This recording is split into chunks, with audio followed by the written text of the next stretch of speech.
नमामि धन्वन्तरिमादिदेवम्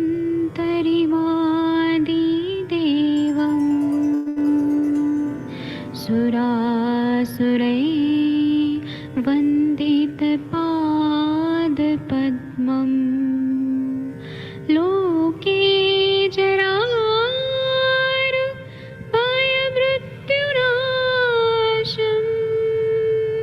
दातारमीशं विविधौषधीनां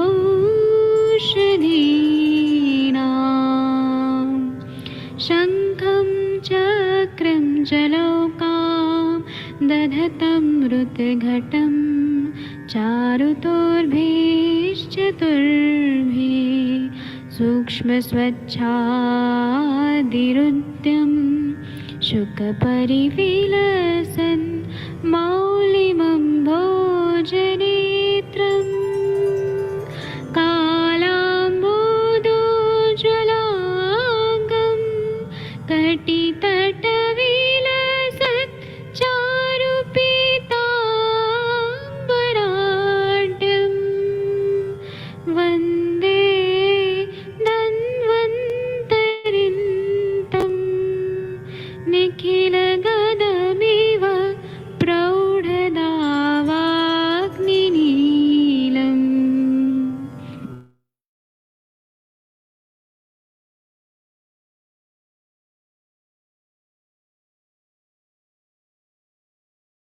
प्रणाम सभी लोगों को। मैं वैद्य अरविंद पाठक आप सभी लोगों का स्वागत करता हूं। आइए हम लोग आज 7 बजे का जो हमारा लेक्चर है, इसमें हम लोग मूत्राशमरी के बारे में पढ़ेंगे। किडनी स्टोन के प्रॉब्लम्स गर्मी के टाइम पे बहुत ज्यादा बढ़ जाता है। इसमें इंसान को बहुत ज्यादा डिहाइड्रेशन होता है और न पानी कम पिया जाता है। गर्मी इतनी ज्यादा है तो किडनी स्टोन के बहुत ज्यादा पेशेंट मिल रहे हैं। आज हम इसी विषय पे बात करेंगे, लेकिन कुछ अलग तरीके से किडनी स्टोन मूत्राशमरी पे बात करेंगे। ऐसे संहिता ग्रंथों में अगर देखे जाए तो अश्मरी जो है वो 4 प्रकार के बताया है: वातज, पित्तज, कफज और शुक्रज। ऐसे में बताया, मतलब वात की अश्मरी, पित्त की अश्मरी, कफ की अश्मरी और शुक्राश्मरी, ऐसे बताया। और भी बहुत सारे टाइप्स बताए हैं। चलिए हम लोग आज, मैं अपने कुछ नोट्स बनाए हूं उससे मैं आप लोगों को बताऊंगा। तो यूरिनरी कैलकुलस या अश्मरी, इस पे हम लोग आज बात करने वाले हैं। और ये कितने टाइप के होते हैं, मॉडर्न में इसको कितने टाइप का बताया है, किस तरह के स्टोन रहते हैं, किडनी स्टोन कैसे रहते हैं और उसके केमिकली वो क्या क्या रहते हैं, वो हम लोग आज चर्चा करने वाले हैं। और आयुर्वेद की चिकित्सा हम लोग देखेंगे। तो अश्मरी का मतलब क्या होता है? अश्म मतलब पत्थर, अश्मरी मतलब छोटा पत्थर, स्टोन। तो मूत्राश्मरी का मतलब होता है कि एक स्टोन हो गया, या कैलकुलस जो यूरिन में सिस्टम है वहां पे अश्मरी या पत्थर जमा हो गया। आयुर्वेद में 5 टाइप का बताया है। कुछ ग्रंथों में 4 टाइप बताया: वातज, पित्तज, कफज और शुक्रज। कुछ ग्रंथों में 5 टाइप: वातज, पित्तज, कफज, सन्निपातज और शुक्रज। इस तरह से 5 टाइप बताए हैं। तो ये कभी कभी जो स्टोन्स जो होते हैं, अश्मरी होते हैं, वो 80% एक जैसे ही रहते हैं, यूनिलैटरल रहते हैं। और दूसरा क्या है कि वो रिनल पेल्विस में होते हैं। आपने किडनी का पढ़ा होगा 11th 12th में, किडनी का सब हिस्टोपैथोलॉजी पढ़ा है, 11th 12th में भी पढ़ा है और फर्स्ट ईयर बीएमएस में एनाटॉमी में भी पढ़ा है। तो जो रिनल किडनी का जो रिनल पेल्विस होता है वहां पे होते हैं, और या फिर कैलिक्स में होता है या यूरिनरी ब्लैडर में होता है। तो 3 जगह का साइट है जहां पे होता है। जैसे किडनी का रिनल पेल्विस आप लोगों ने देखा होगा, वहां होता है, कैलिक्स में होता है या यूरिनरी ब्लैडर में होता है। दूसरा क्या है कि किडनी में ये अश्मरी हो रही है, ये क्यों हो रहा है? तो ज्यादातर होता है कि कैल्शियम वाले स्टोन ज्यादा हो जाते हैं। आयुर्वेद के हिसाब से कफ, पित्त और रक्त, इनकी दृष्टि होती है: कफ दोष, पित्त दोष और रक्त दोष। तो उसकी वजह से न्यूक्लियस फॉर्म होता है अश्मरी का। और वात जो रहता है वह पूरा पानी का एब्जॉर्प्शन करता है। पित्त जो है वह सॉलिडिफिकेशन करती है, उसको पकाती है, परिणमन करती है, और फिर उसकी वजह से अश्मरी की उत्पत्ति होती है। और जो पित्त की उष्मा है वह क्या करती है, उसको सॉलिडिफाई करती है, एक घनता लाती है ना। और दूसरा क्या है कि प्राइमरी लेवल पे अगर हम लोग देखें तो मॉडर्न के डॉक्टर जो है वो किडनी स्टोन का क्या कॉज बताते हैं वो हम लोग देखेंगे। फिर आयुर्वेद के क्या हेतु निदान है वो हम लोग देखेंगे। फिर हम आगे चर्चा करने वाले हैं। तो मॉडर्न के जो डॉक्टर्स हैं वो बोलते हैं कि अगर शरीर में बहुत ज्यादा कॉन्सेंट्रेशन बढ़ गया, जैसे कि यूरिन का कॉन्सेंट्रेशन बहुत ज्यादा हो गया, तो वह जमा होके यूरिन और उसके वजह से सुपर सेचुरेशन होके और वह जो सॉल्युबिलिटी है यूरिन का वह कम हो जाता है और वो गाढ़ा होके स्टोन फॉर्मेशन होता है। इसी के पैरेलल आयुर्वेद में बताया कि मूत्र वेग का अवरोध कर दिया, मूत्र को ज्यादा देर तक रोक के रखेंगे, तो जो मूत्र जो है वो अगर संचित होता है तो वहां पर किडनी स्टोन होने के चांसेस बढ़ जाते हैं। और कंसंट्रेशन भी बढ़ रहा है, मतलब बहुत ज्यादा पसीना निकल रहा है, पानी कम पिया जा रहा है, यूरिन बहुत गाढ़ा गाढ़ा आ रहा है, तो वह भी स्टोन फॉर्मेशन होता है। तो मतलब दोनों साइंस एक ही जैसी बातें करते हैं। दूसरा क्या है कि अगर बहुत ज्यादा खाने में कैल्शियम वाली चीजें खाई जा रही हैं, जैसे जरूरत नहीं है और कैल्शियम की गोली बहुत खिलाई जा रही है, कैल्शियम वाले दूध बहुत ज्यादा खिलाया जा रहा है और पच नहीं रहा है, मेन बात वो पच नहीं रहा है। अगर मैग्नीशियम बहुत जा रहा है शरीर में, फॉस्फेट जा रहे हैं, यूरिक एसिड बहुत ज्यादा बढ़ रहा है बॉडी में, ऐसी चीजें खाई जा रही है जिसमें यूरिक एसिड बहुत ज्यादा बनता है, तो वह क्या होता है कि और उनका एब्जॉर्प्शन अगर पेट में ज्यादा हो रहा है, जितना जरूरत है उससे ज्यादा मात्रा में, अति सर्वत्र वर्जित, कैल्शियम भी अति मात्रा में खाया जा रहा है, फास्फोरस भी खाया जा रहा है, फास्फेट मैग्नीशियम खाया जा रहा है और यूरिक एसिड बनाने वाली चीजें ज्यादा खाई जा रही है। तो इसके वजह से और शरीर में कैटाबॉलिज्म अगर ज्यादा बढ़ रहा है, मतलब उपचय अपचय होने की क्रिया ज्यादा हो रही है, कैटाबॉलिज्म ज्यादा हो रहा है, तो उसके वजह से यूरिक एसिड ज्यादा बनता है। मतलब अगर जो हमारा क्षारीय तत्व है वो कम हो रहा है, क्षारीय तत्व बढ़ रहा है और शरीर में एसिड लेवल बढ़ रहा है शरीर में, और दूसरा मेटाबॉलिक एंड प्रोडक्ट्स जो है वो सर्कुलेशन में ज्यादा बढ़ रहे हैं, जैसे मल साफ नहीं हो रहा है, एलोपैथी में एंड प्रोडक्ट बोलते हैं मेटाबॉलिज्म का, आयुर्वेद में आम और किट्ट भाग ज्यादा बढ़ रहा है, तो वह यूरिक एसिड बढ़ा देता है। तो इसके वजह से, या फिर उल्टी अगर आना चाह रहा है और उसको रोक दिया, अगर बहुत ज्यादा मल आना चाहते हैं उसको रोक दिया, ऐसे कंडीशन में मल की संचिति हो रही है, मूत्र की संचिति हो रही है, और उल्टी के द्रव्य जो है उसको रोक दिया गया दवाइयों से, तो वह शरीर में कहीं ना कहीं जो किट भाग है जो बाहर निकलना चाहिए वह जाके किडनी स्टोन बनाने के लिए कारगर सिद्ध हो जाता है। दूसरा क्या है कि अगर सर्कुलेशन में, ब्लड सर्कुलेशन में अगर पानी कम हो रहा है, जैसे कि अगर कोई राजस्थान में गया या नागपुर में गया जहां गर्मी बहुत ज्यादा है, या सौराष्ट्र में गया जहां बहुत ज्यादा गर्मी है, तो उसकी वजह से शरीर से पूरा पानी निकल जाता है पसीने की तरफ से, या फिर किसी को डायरिया हो रहा है बार बार, मतलब लूज मोशन बार बार हो रहा है, अतिसार हो रहा है, या फिर वो डायूरेटिक थेरेपिस्ट पे है, किडनी को जबरदस्ती यूरिन कराने के लिए फोर्स किया जा रहा है, जैसे डायूरेटिक में फ्रूसेमेड है, लेसिक्स है, डाइटोर है, ऐसी दवाइयां कंटिन्यू दिया जा रही है। या फिर बहुत ज्यादा यूरिन निकल रहा है, फ्लूइड एक्सक्रीशन ज्यादा हो रहा है किडनी से, जैसे अपने आप भी हो सकता है या फिर वो दवाइयों के प्रभाव से हो रहा है, या शरीर से पानी ज्यादा निकल रहा है, जैसे पसीना बहुत ज्यादा आ रहा है, रेस्पिरेटरी रेट बढ़ गया है, उसके थ्रू भी पानी का लॉस हो रहा है बहुत ज्यादा, और पानी कम पिया जा रहा है, इनटेक कम है, आउटपुट ज्यादा है पसीने के रूप में, रेस्पिरेशन के रूप में, और पानी कम पिया जा रहा है, तो किडनी स्टोन होने का चांसेस बढ़ा देता है। इसी तरह से ख वैगुण्यता अगर हो रही है मूत्र मार्ग में, जैसे कि अगर यूरिनरी ट्रैक्ट के जो इनर लाइनिंग है, म्यूकोजल मेम्ब्रेन है, वहां पे बहुत ज्यादा डैमेज हो गया है बहुत सारे कारणों से, तो उसके वजह से स्टोन होने के चांसेस बढ़ जाते हैं, जितना डैमेज होगा वहां पे ख वैगुण्यता होगी और अश्मरी होने का चांसेस ज्यादा रहेगा। या फिर बहुत ज्यादा यूरिनरी ट्रैक्ट इन्फेक्शन हो रहा है, बहुत पब्लिक टॉयलेट यूज किया जा रहा है, साफ सफाई नहीं है और वहां पे पब्लिक टॉयलेट यूज किया जा रहा है, तो यूरिनरी ट्रैक्ट इन्फेक्शन हो जाता है। और जहाँ पे यूरिया है, यूरिया है किसी भी रूप में, मतलब यूरिन के रूप में है या पेस्टिसाइड के रूप में, वहां पे बैठ के यूरिन किया जा रहा है, तो बैक्टीरिया है जैसे प्रोटियस वल्गैरिस या स्टेफिलोकोकस, ये क्या करता है कि उससे किडनी स्टोन होने के चांसेस बढ़ जाते हैं, जिनको यूटीआई हो रहा है। उसी तरह से ये बैक्टीरिया जो होता है वो कोई भी स्टोन होने का एक कारण हो सकता है।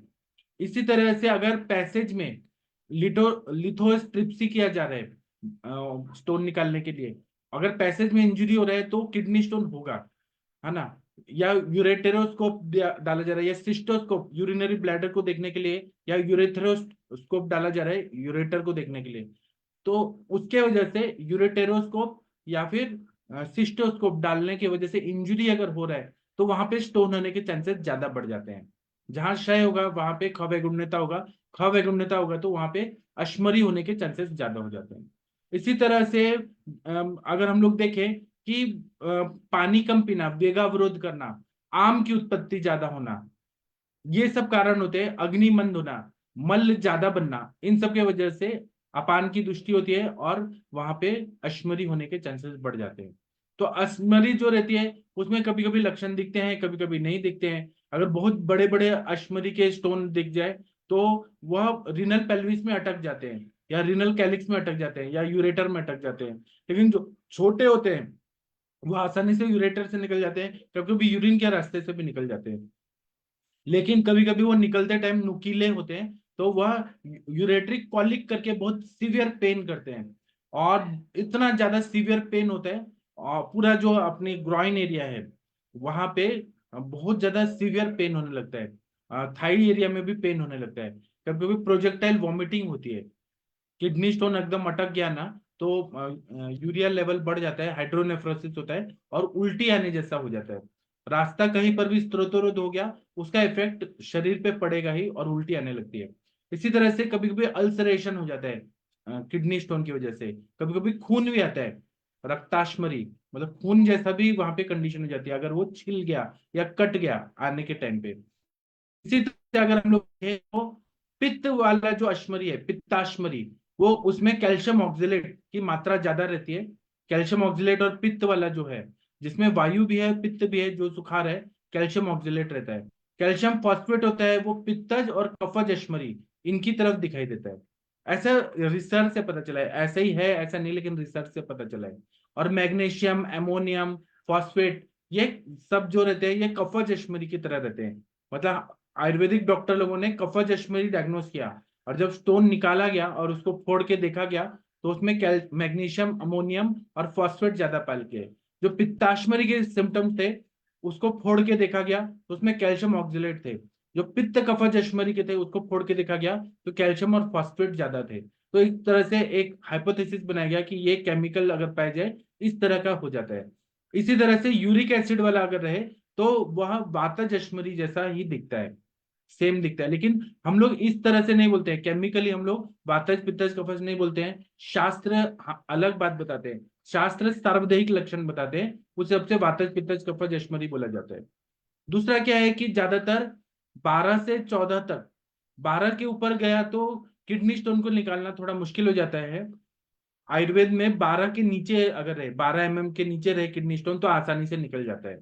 दूसरा है कि अगर पेशेंट को बहुत हाइड्रोनेफ्रोसिस है, स्त्रोतस में मूत्र स्त्रोतस में अवरोध है की वजह से, है तो किडनी पे बहुत ज्यादा आ जाते, पानी भर जाता है, तो उसकी वजह से हाइड्रोनेफ्रोसिस हो जाता है। या फिर वो यूरिनरी ब्लैडर के मुख के पास है तो हाइड्रोयूरेटोसिस, ऐसा कंडीशन होता है जिसमें यूरेटर जो है वो पूरा पानी यूरिन से भर जाता है, और उसके वजह से बहुत ज्यादा इमरजेंसी में सर्जरी करना पड़ता है। जब ये बहुत ज्यादा सीवियर हो जाए तो फट जाएगा और खून आने लगेगा। इसी तरह से कुछ कुछ ऐसे स्टोन रहते हैं जहां पे असाध्य बताए हैं, उसको इलाज ही नहीं कर सकते हम लोग, असाध्य अश्मरी में सर्जरी ही, शल्य चिकित्सा ही एक पर्याय रह जाता है। तो अब ट्रीटमेंट में क्या किया जाता है, तो दीपन पाचन अनुलोमन के साथ मूत्रल दवाइयां दिया जाता है और पानी पिलाया जाता है।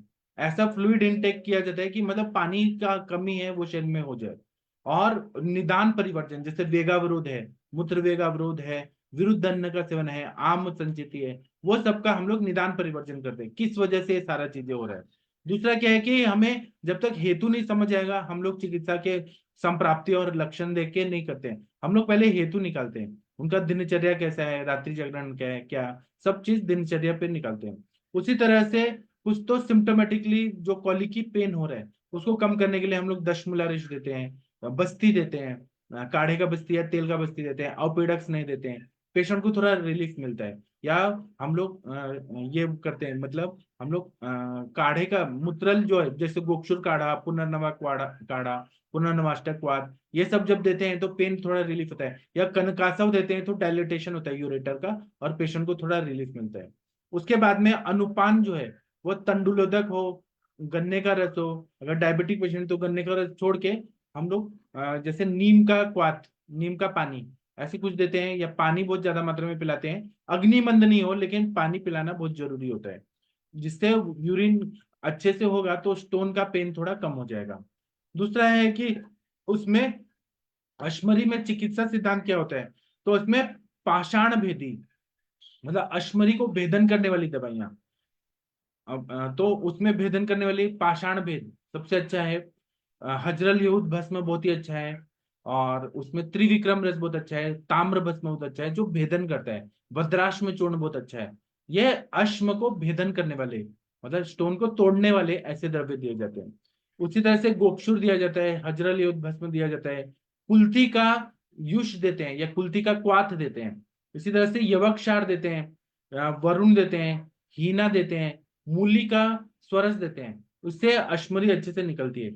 जिसको बहुत ज्यादा पेन हो रहा है तो उसमें हम लोग क्या करते हैं कि तूनी या प्रतितूनी ऐसे वेदना होती है, नीचे से ऊपर तूनी और ऊपर से नीचे प्रतितूनी। तो उसको ठीक करने के लिए हम लोग कनकासव देते हैं, मात्रा बस्ती देते हैं, शीरबला तेल, धानवंतर तेल का, दशमूल काढ़े का देते हैं। पहले दशमूल काढ़ा देके फिर 2 घंटे बाद तेल का देते हैं। तो तूनी प्रतूनी वेदना जो है वह कम हो जाती है और उसके बाद में प्रॉपर ट्रीटमेंट शुरू किया जाता है। जब एक्यूट कंडीशन आ जाती है तो उसमें हम लोग शंखवटी देते हैं, क्योंकि अपान का वहां पे कहीं ना कहीं अवरोध है, दीपन पाचन करना जरूरी है, तो शंखवटी सुबह शाम देते हैं। फिर इसमें हम लोग बर्निंग सेंसेशन है, जलन बहुत ज्यादा हो रही है, तो वहां पे हम लोग गुलकंद देते हैं, आंवले का मुरब्बा देते हैं, या फिर हम लोग वासा देते हैं, गोक्षुर देते हैं, जो मतलब मूत्र प्रवृत्ति करे और जलन को ठीक करे। या सज्जी क्षार जो रहता है 3 ग्राम की मात्रा में सुबह शाम देते हैं, तो इससे पेन कम होता है और ठंडक मिलती है सज्जी क्षार से। उसी तरह से हम लोग कफज अश्मरी की चिकित्सा में पाषाण भेद का चूर्ण 2 ग्राम, फिर गोक्षुरादि चूर्ण 3 ग्राम, यवक क्षार 500 mg, फिर पालाश क्षार 1 ग्राम, और कर्दम का कदम मूल क्षार, कदम वृक्ष होता है उसका मूल का क्षार बना के वो अनुपान के साथ देते हैं, कोई भी अनुपान के साथ देते हैं, इक्षु रस के साथ देते हैं, या फिर तंडुलोदक के साथ देते हैं, तो बहुत ही अच्छा रिलीफ मिलता है। इसी तरह से वरुण क्वाथ, कुलत्थ कषाय, मूली का कषाय, गोक्षरादि कषाय, ये सब हम कफज अश्मरी में देते हैं। पित्तज अश्मरी में हजरल योद भस्म देते हैं, पाषाण भेद देते हैं, कदम मूल का स्वरस देते हैं, चंदनासव, उशिरासव, सारीवाद्यासव देते हैं। और पाताल गरुड़ी गारुड़ी नाम का एक वनस्पति होता है, उसका स्वरस निकाल के, पाताल गारुड़ी जो नीचे होता है, जमीन के नीचे होता है, 10 ml देते हैं, या उसका कल्क बना के चीनी के साथ, पानी के साथ घोल के और उसको देते हैं कल्क को। बहुत ही अच्छा रिजल्ट आता है। वातज अश्मरी अगर हुआ तो चंद्र प्रभावटी देते हैं, पाषाण भेद चूर्ण, हजरल योद भस्म, यशद भस्म, और पीड़क स्नेह, और तेल का बस्ती, जहां पेन बहुत ज्यादा हो रहे हैं वो वातज अश्मरी में देते हैं। इसी तरह से सारी वाद्यासव, गोक्षुर का क्वाथ, पुनर्नवाष्टक क्वाथ, फिर इसमें हम लोग बार्ली वाटर जो रहता है वह देने से बहुत अच्छा फायदा हो जाता है।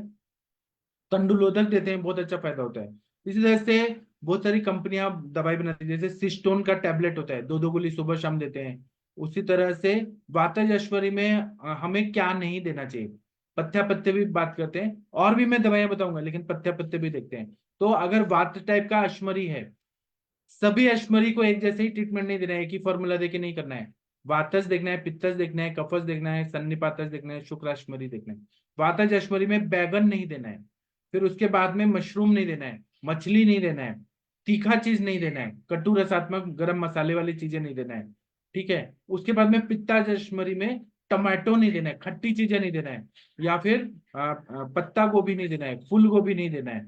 और कैल्शियम ऑक्जेलेट वाले जो खाने हैं, जैसे पत्ते वाली सब्जियां जो रहती है वो नहीं देते हम लोग, बीज वाली चीजें नहीं देते हैं।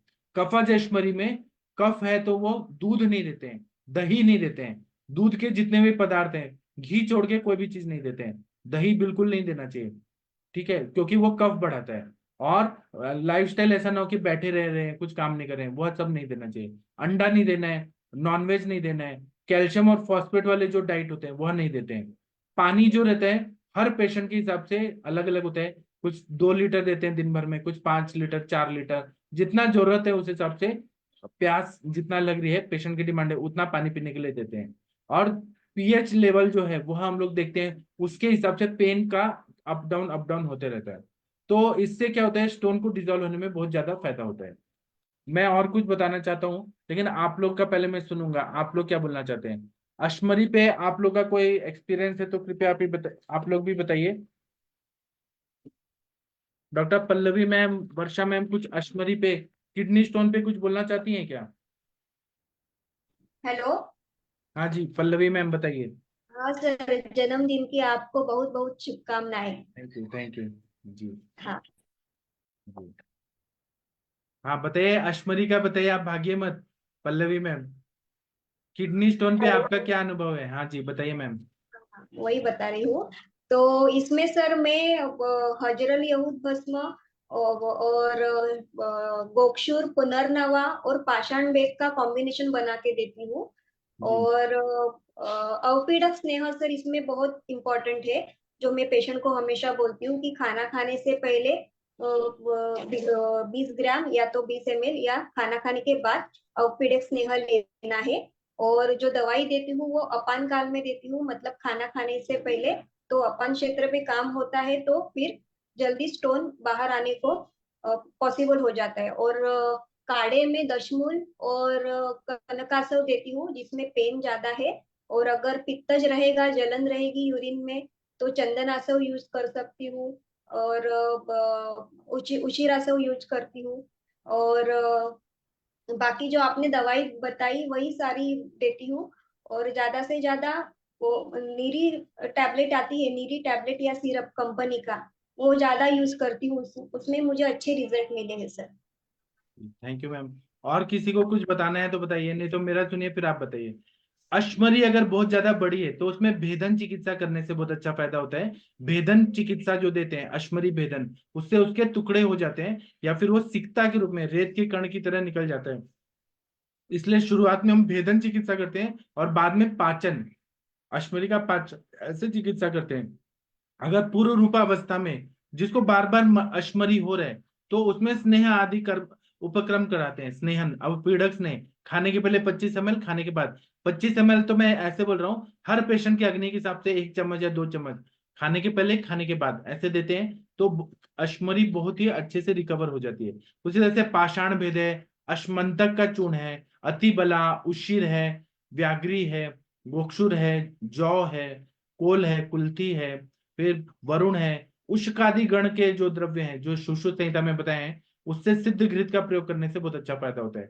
पाषाण भेदादि घृत ऐसा मिलता है मार्केट में, या गोक्षुरादि घृत या त्रिकंटकादि घृत, ये अगर हम लोग देते हैं तो बहुत अच्छा फायदा होता है। इधर से एरंड है, कंटकारी है, गोक्षुर है, इक्षु मूल है, मतलब गन्ने का जो मूल होता है, शुगर केन का रूट, उसका काढ़ा बना के देते हैं, या फिर दही के साथ, मीठे दही के साथ देते हैं तो बहुत ही अच्छा फायदा होता है। इसी तरह से तृण पंचमूल है, कुश काश दर्भ और पाषाण भेद दर्भ, विदारी कंद है, बाराही कंद है, शाली मूल है, गोक्षुर है, पाठा, पुनर्नवा, शिरीष, इनके क्वाथ से सिद्ध।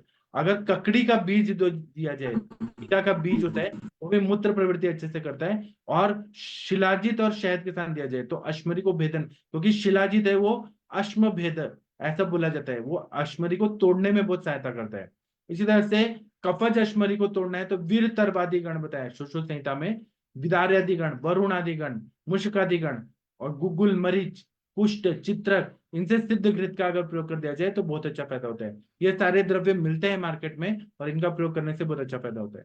इसी तरह से क्षार का प्रयोग करते हैं, दूध का प्रयोग करते हैं, यवागु का प्रयोग करते हैं, अश्मरी वेदन के लिए बहुत अच्छा रिजल्ट आता है। अश्मरी पातन के लिए, गिराने के लिए, गोक्षुर, अजमोदा, कदम्ब मूल, बिल्व मूल, इनसे सिद्ध क्वाथ, सुरा या फिर उष्णोदक गर्म पानी देने से अश्मरी पातन में बहुत सहायता होती है। शिग्रु मूल का जो क्वाथ होता है, जो सहीजन होता है, ड्रम स्टिक, उसका मूल का काढ़ा बना के अगर दें तो अश्मरी पतन अच्छे से होता है। तिल है, अपामार्ग है, कदली है, पलाश है, जौ है, इनको जला दें और इनका क्षार को गोमूत्र के साथ दें तो वह अश्मरी भेदन के लिए, या अश्मरी जैसा ही शर्करा होता है, छोटे छोटे ऐसे शर्करावत जैसे रहते हैं, चीनी की तरह स्टोन का ऐसे पार्टिकल्स रहते हैं, वह निकालने में बहुत अच्छा फायदा होता है। इसी तरह से पुनर्नवा, तंडुलोदक, पानी को भिगो के रखें और वो पानी दें। कुश काश आदि से अश्मरी पातन बहुत अच्छे से हो जाता है। वाता वायु का अनुलोमन होने के लिए बस्ती का उपयोग करने से जो तूनी और प्रतूनी वेदना हो रही है वह कम हो जाता है।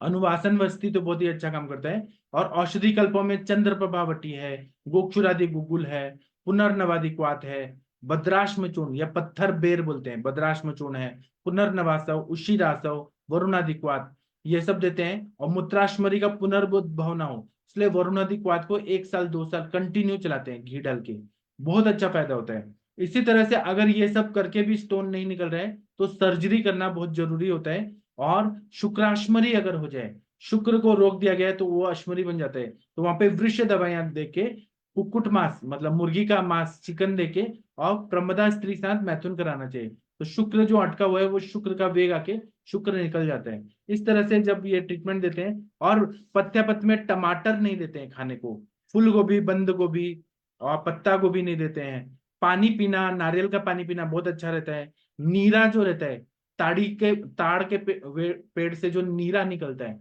उसका शरबत देने से बहुत अच्छा फायदा होता है। अगर वो अल्कोहल बन जाए तो वो शराब बन जाता है ताड़ के पेड़ का, पाम ट्री का। और जो फ्रेश पानी होता है उसको नीरा बोलते हैं, वह पीने से बहुत अच्छे से यूरिन होता है। और उष्ण तीक्ष्ण विदाही पदार्थ पूरी तरह से अपथ्य करे उसको नहीं देना चाहिए।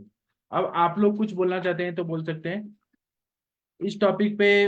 वर्षा कौशिक मैम आप कुछ बोलना चाहती थी, किडनी स्टोन से रिलेटेड कोई अनुभव है तो कृपया शेयर करिए। हाँ गंगवार सर आप बताइए सर। हाँ प्रणाम sir, happy birthday sir. Sir तो बहुत सारे पेशेंट हैं, अभी मेरे पेशेंट मैंने डिस्कस भी किया था कि पेशेंट आते हैं तो पेन होता है और बहुत ज्यादा बर्निंग सेंसेशन था। तो जो आपने बताया हैदराबाद में मूली क्षार है और क्या कहते हैं श्वेत फरफटी है, तो मैं ये देता हूँ। और बरवादी क्वाथ और गोक्षवादी कषाय तो देता हूँ। लेकिन सर कभी कभी स्टोन जो है, एक पेशेंट मेरे थे उनकी 2 स्टोन निकल गए, एक फंस गई सर। तो फिर वो काफी प्रयास किया, आपसे डिस्कस किया, तो मैंने वो भी दिया, क्या कहते हैं जो घृतपान आप बताते हैं वो भी करवाया, लेकिन नहीं निकली। तो उन्होंने फिर जो है लिथोट्रिप्सी कराई है, तो उसमें भी कई बार वो 3-4 बार लिथोट्रिप्सी करा चुके हैं और बार बार रीअक्रेंस होता रहता है सर। तो सर आप वमन और विरेचन कराइए ना, बॉडी का क्लीनिंग हो गया, 60 के विभाजन फिर अच्छा हो जाएगा, ग्रहणी की चिकित्सा किया तो रिकरेंस नहीं होगा सर।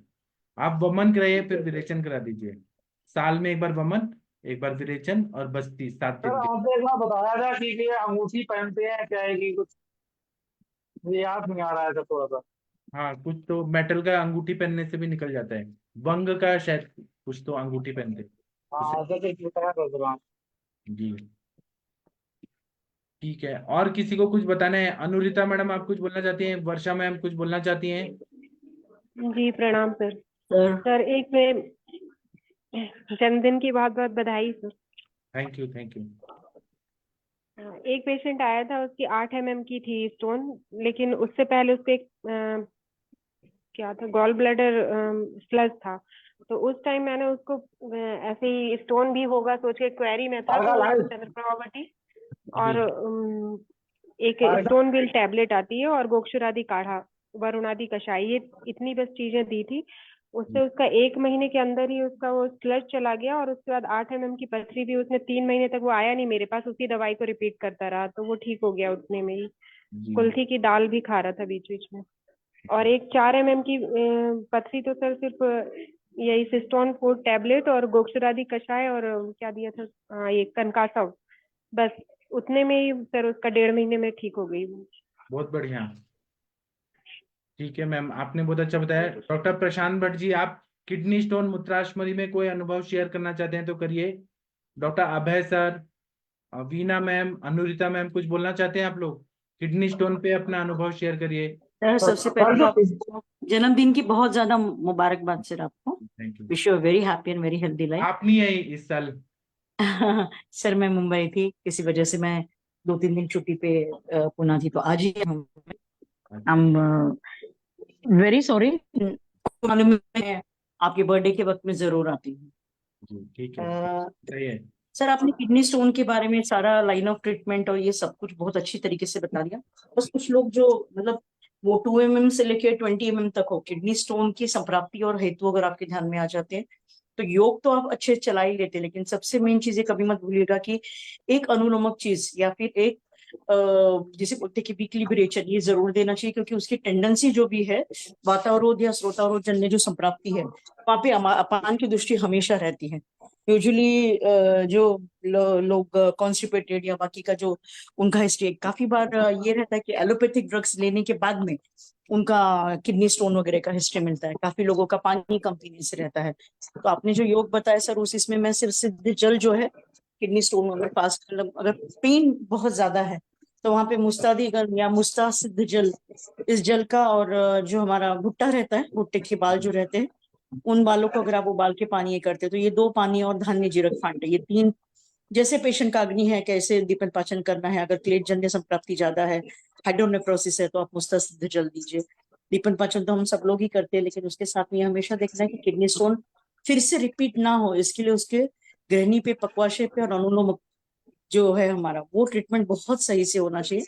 क्योंकि पेशेंट क्या होता है, एक बार किडनी स्टोन निकल जाता है, उसके बाद में फिर से ये हो जाता है, फिर उसका तीक्ष्ण उष्ण या फिर रुक्ष आहार शुरू हो जाता है। तो वो सारी चीज, और जैसे आपने बताया ओपिडक्स ने, इसका सच में बहुत अच्छा रिजल्ट मिलता है सर। खास करके जो पेनफुल अटैक रहता है, कुली की अटैक जो रहता है, मतलब जो यूरेट्रिक कैलकुला या उसका है, उस वक्त में आप चंद्रप्रभावती, गोक्षुर, पुनर्नवा, भद्राश्म, और उसके साथ में अगर आप थोड़ा सा गंधर्व हरित की ये योग देके अगर उसको अच्छे से भरपूर पानी पिला देते हैं, और थोड़ा सा पोषण जो हमारा वातावरण, भले तिल का तेल हो या फिर आपके पास में कोई सेचर तेल हो, वो अगर आप जो भी इसमें आपके क्वाड्रेंट में पेन हो रहा है वहां पे अप्लाई करके, अगर आप गर्म पानी का थैली से भी सिकाई करते तो भी he can come out of without any pain killer and any ureteric calculi attack. तो ये हमेशा एक इमरजेंसी उसको घर में हमेशा रखने के लिए बोलना कि ये तुम्हारा कहीं पे भी अगर गलती से तुम्हें, क्योंकि यूजुअली क्या होता है, पेशेंट वहां पे अपना उसका कॉन्फिडेंस चला जाता है कि भाई बहुत कोलिक पेन है और डॉक्टर ने बोला है कि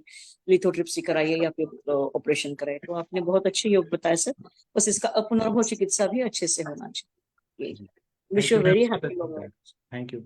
और कुछ लोग पनीर फूल करके आता है महाराष्ट्र में, उसका प्रयोग करते हैं, बालम खीरा का प्रयोग करते हैं। अभय सर, आप कुछ बोलना चाहते थे, आप कृपया बताइए। डॉक्टर अभय सोनवने सर। कुरडू बीज भी देते हैं ना सर? कुरडू बीज बहुत अच्छा काम करता है। कुरडू नाम की वनस्पति होती है, आप लोग मराठी में ऐसे लिख के टाइप करें गूगल पे, कुरडू बीज। हाँ, बारिश के सीजन में आएगी अभी। हाँ बराबर, ठीक है। और कोई कुछ बोलना चाहते हैं? गंगवार सर, जागीर सिंह जी। सर जैसे किडनी के लोअर पोल पे अगर स्टोन है हाँ तो सर वो निकलने में काफी समय लगता है, जो मेरा आपको अनुभव बता रहा हूँ। हाँ बराबर। अगर वो मिड पोल पे है, मिडिल में है या अपर पोल पे है, तो वो तेजी से एक हफ्ते में मतलब किडनी स्टोन निकल गई है सर। जी, तो सर सही लोअर पोल के लिए कोई स्पेसिफिक है कुछ? हाँ बराबर। डॉक्टर सत्य प्रकाश वर्मा जी, आप कुछ बोलना चाहते हैं किडनी स्टोन पे? डॉक्टर नेहा मैम, डॉक्टर प्रशांत भट्ट जी कुछ बोलना चाहते हैं? Doctor Mahendra sir, Harihar sir कुछ बोलना चाहते हैं? डॉक्टर मोनाली मैम, कोई अब बोलना नहीं चाहता। महेंद्र सर आप बताइए सर। सर नमस्कार, जन्मदिन की बहुत बहुत बधाई सर। Thank you sir. मतलब इसके लिए मैं तो जनरली एक तो त्रिविक्रम रस, सिस्टोन टेबलेट और गोक्षराजी गोकुल जी और संग में सिड्रूमूल का क्वाथ और उसका उसमें जब डाल के उसको दे देते हैं, और उसी से करीब करीब मेरे से करीब काफी 20-25 पेशेंट का अनुभव है, उसी की ये निकल जाती है। जी और 8 mm तक कोई दिक्कत नहीं आती उसकी। 8 mm तक की मुझे अनुभव है, उसमें इन 3-4 मेडिसिन से निकल जाती है। जी। और 15-20 दिन में रिजल्ट मिल जाता है। ये भी नहीं कि अब मैं महीना 2 महीना का प्रयोग किया हो, 15-20-25 मैक्सिमम बस। जी ठीक है, बहुत बढ़िया बताया आपने सर। और किसी को कुछ बोलना है तो बोल सकते हैं। सर मैंने भी कई बार पत्ती निकाली है, हाँ तो जी। मैं तो ज्यादातर बालम खीरा और पुन्नवा का यूज किया ज्यादा। बालम खीरा उस- कितना मात्रा में सर? हेलो हाँ, कितना मात्रा में देते हैं बालम खीरा और पुनर्नवा? सर बालम खीरा एक पूरा बालम खीरा काफी लंबा होता है, मतलब कि 1 फुट का। तो उसका जो है आधा पीस करके 1 गिलास में जो है छोटे छोटे टुकड़े डाल देता हूँ, और जी उसमें 1 गिलास वो, और मतलब उसमें 3 गिलास पानी।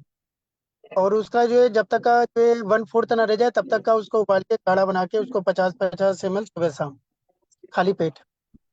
जी एक डायबिटीज के पेशेंट थे, उनको 22 mm की पथरी थी, और जी डॉक्टर ने ऑपरेशन के लिए बताया था। तो उनको जी मैंने केवल बालम खीरा का ही दिया था 40 दिन कंटिन्यू। जी तो उससे उनकी पथरी निकल गई थी, पूरी पूरी साफ हो गई थी। जी। ठीक है, बहुत अच्छा बताया आपने। और हाँ, डॉक्टर नेहा मैम, जागीर सिंह जी, आप कुछ बोलना चाहते हैं? प्रीति मैम, गंगवार सर, आप कुछ बोलना चाहते हैं? नहीं सर। ठीक है, तो मैं अभी सेशन बंद करता हूँ। अब हम 9 बजे फिर मिलते हैं, फिर हम क्लिनिकल समाशा करेंगे। तब तक के लिए थैंक यू, प्रणाम सभी लोग को। अब मैं सेशन बंद करता हूँ। थैंक यू, प्रणाम।